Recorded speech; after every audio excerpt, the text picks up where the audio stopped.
Of the more than 20 wounded in the high school attack last week, 6 are still in the hospital, and new harrowing details of their stories have just come to light.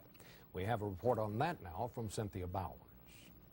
Although he was shot 4 times, Mark Taylor is one of the lucky ones. Lucky because police got to him quickly after he was shot outside an entrance to Columbine High School and dragged to safety. I thought I was going to die.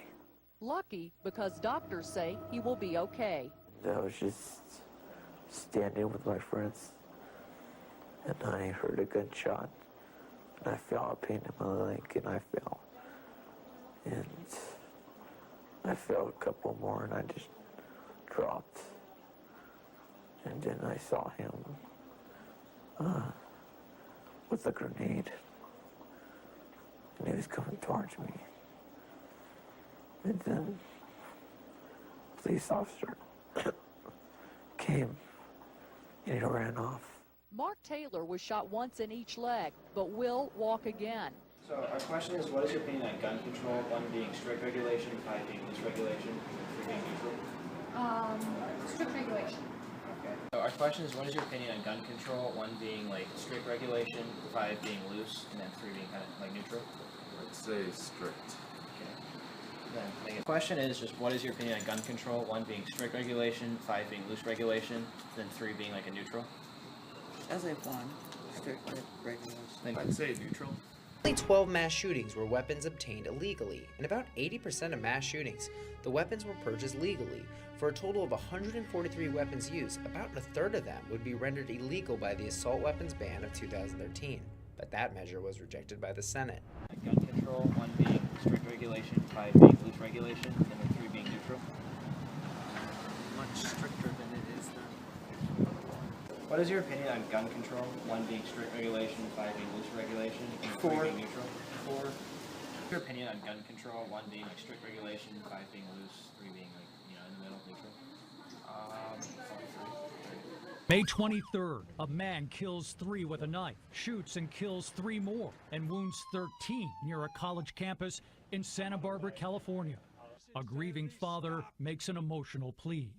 When will enough people say, stop this madness? We don't have to live like this. Too many have died. We should say to ourselves, not 1 more. And yet, in less than 3 weeks, 2 more school shootings in the U.S. and 3 more dead. Since December 2012, when 20 children and 6 adults were shot to death at Sandy Hook Elementary in Connecticut, there have been 15 similar incidents. That's an average of 1 every 5 weeks. Shootings on school property or targeting students, teachers, or administrators. The country has to do some soul searching about this. This is becoming the norm.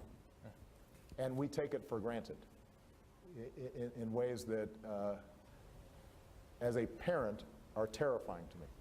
One group, Everytown for Gun Safety, reports 74 incidents of gun violence of all sorts at or around American schools or colleges since Newtown. What we see is that Newtown, which we once thought was an exception, is becoming the norm. And I think that what we are understanding is that it could happen to anybody. A recent report by a law enforcement training group found that the number of mass shootings in general, or active shooter events, increased from an average of about 5 a year prior to 2009 to 15 in 2013. The FBI described the findings as part of the growing evidence that citizens must have insight on how to respond. The chances of them happening are very low in probability. However, they're extremely high consequence, meaning if it does happen in your community, if it happens in any community, the consequences are very high. Lives are lost, children are murdered. Help! Help! That's why you see training like this becoming more common. Teachers learning how to defend their classrooms. An ongoing and growing sense of vulnerability, possibly made worse by anguished but seemingly futile demands of not 1 more.